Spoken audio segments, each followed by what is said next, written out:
افتخر انك مغربي. هبه تريليون مبروك ليك ولجميع الشباب اللي كانوا معاك. ايطاليا كتنفي الكذب ديال الكابرانيس حول موضوع الصحراء والقنصليه وداكشي. البرتغال كتدعم الحكم الذاتي. اذا شنو غندير بينكي وبرين؟ غيهز الشنطه ديالو، غيهز الباليزه ديالو، غيشد الطريق للبرتغال. شنو باغي يدير؟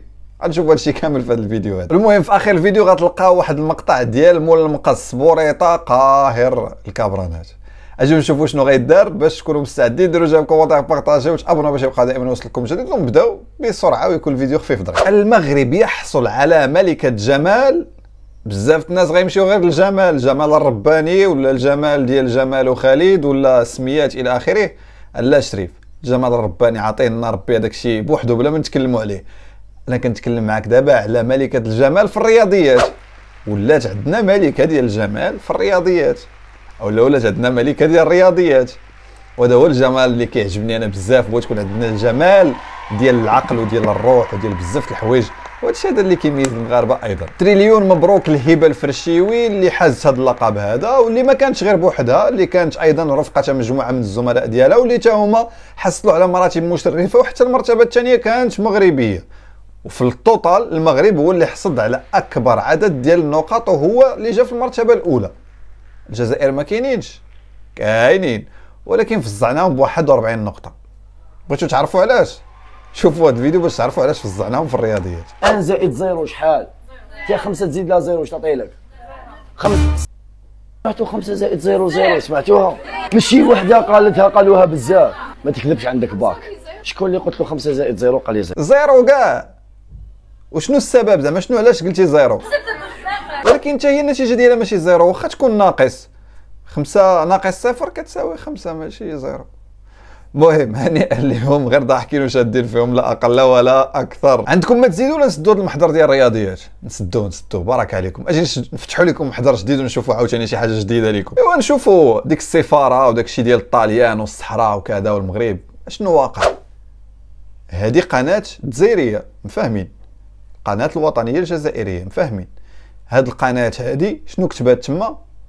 انهم حلوا كذا، وماشي غير على قبل الجزائريين والموريتانيين، لا، على قبل حتى اللاجئين الصحراويين.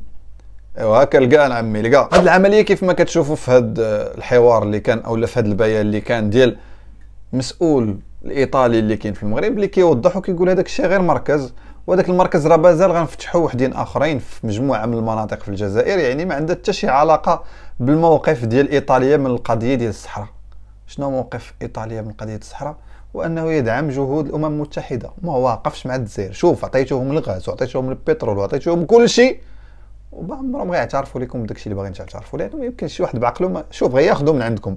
يقدروا يديروا الحياد اللي هو كيتعتبر حياد سلبي بالنسبه ليا، ولكن في نهايه المطاف ما يديروش داك الشيء اللي بغيتو.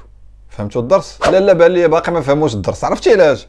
حيت بينكي وبرين هزوا الشنطه عاوتاني ومشاو للبرتغال. علاش مشاو للبرتغال؟ لانه في البرتغال اسيدي كيجدوا الملف ديالهم وكيجدوا المقترح ديال الحكم الذاتي، وكيقول لك هو المقترح الصائب.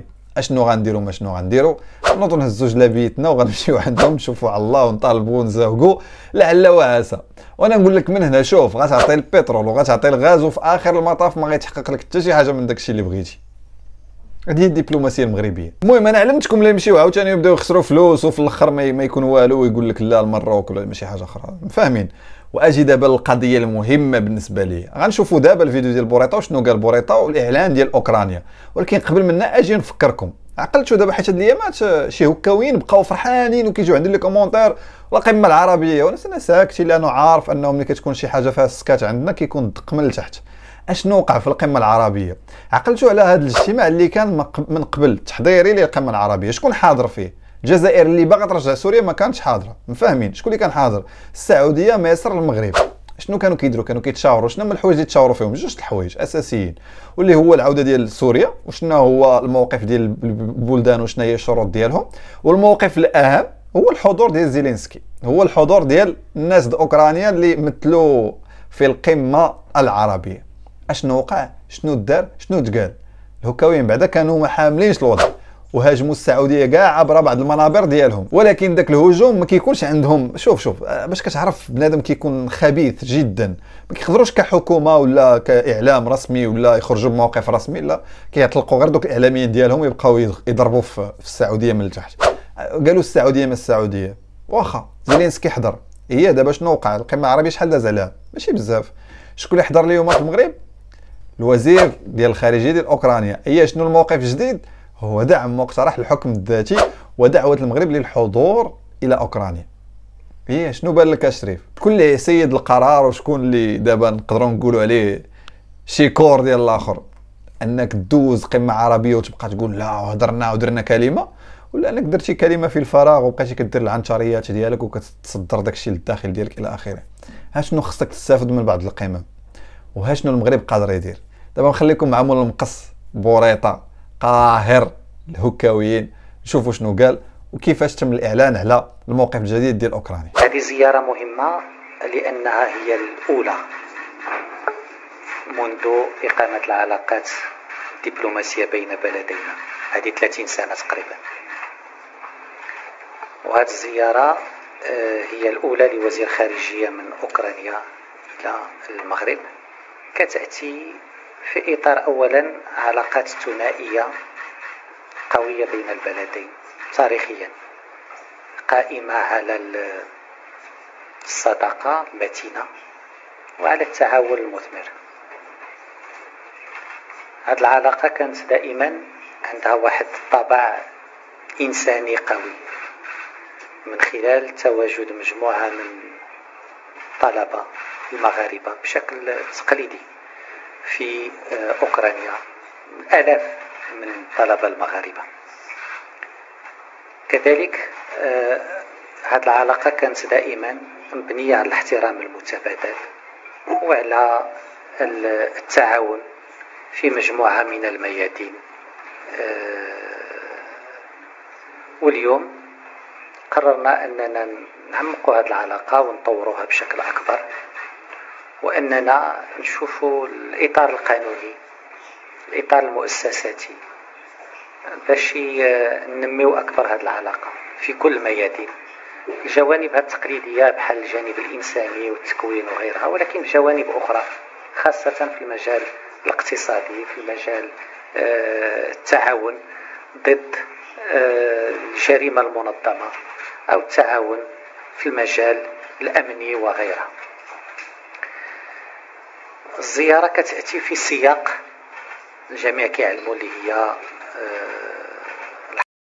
في أوكرانيا، واللي منذ البداية موقف المغرب فيها كان موقف قائم على مبادئ اللي كتأمن بها المملكة المغربية وكتنسجم مع القيم اللي كتآمن بها المملكة المغربية في العلاقات الدولية. أولا احترام سيادة الدول ووحدتها الترابية لكل دول الأعضاء في الأمم المتحدة. المغرب كان دائما يدافع على هذا المبدأ كمبدأ محوري في العلاقات الدولية وفي العلاقات بين الدول. ثانيا عدم استعمال القوة لحل النزاعات واللجوء إلى الحلول السلمية للنزاعات خاصة بين الجيران.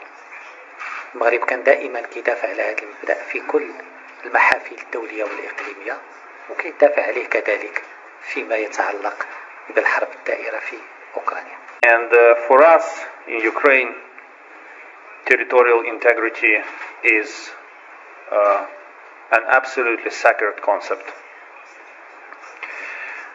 This is why one of the issues that we discussed was the resolving of the issue of Sahara. We understand that it is essential for regional security and peace. Ukraine confirms its support to the efforts of the personal envoy of the Secretary General for Western Sahara, aimed at achieving mutually acceptable political solution in accordance with United Nations Security Council resolutions and principles of the United Nations Charter. And we look with interest at Morocco's autonomy plan as a serious and credible base for the successful resolution of the Sahara dispute. Thank you for hosting me.